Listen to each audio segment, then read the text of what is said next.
கதை சொல்ல போறேன். கதைனா உங்களுக்கு எல்லாருக்கும் ரொம்ப பிடிக்கும் தானே? கதையின் பொருள் என்ன தெரியுமா?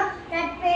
ஓர் அழகிய கிராமம். அந்த கிராமத்துல வயதான தந்தை ஒருவர் வசித்து வந்தார். அவருக்கு எத்தனை மகன்கள் தெரியுமா? 4 மகன்கள். அந்த 4 மகன்களும் எப்போதும் நட்பின்றி சண்டை போட்டு வந்தனர். நாம் சண்டையிடும் போது நம்ம அப்பா அம்மாவை கவலைப்படாது தானே? அதே மாதிரி இந்த 4 பேரும் நட்பின்றி சண்டையிடுவதை பார்த்து அந்த தந்தைக்கு மிகுந்த கவலையா இருந்தது.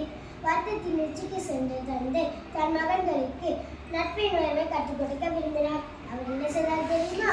ஒரு பெரிய கல்லை கொண்டு வந்து அந்த 4 பேரிடம் தூக்க சொன்னாங்க. அந்த 4 பேரும் தனித்தனியாக தூக்கி பார்த்த போது யாராலும் அந்த கல்லை அசைக்கப்பட முடியவில்லை. அப்பொழுது அந்த தந்தை 4 பேரையும் சேர்த்து தூக்க சொன்ன போது எளிதாக கல்லை தூக்க முடிந்தது. இதை பார்த்த தந்தை ஒற்றுமை இருந்தால் நாம் உலகில் எதையும் வென்று விடலாம். இனிமேல் சண்டை போடாமல் நட்புடன் வாழும்படி கூறினார்.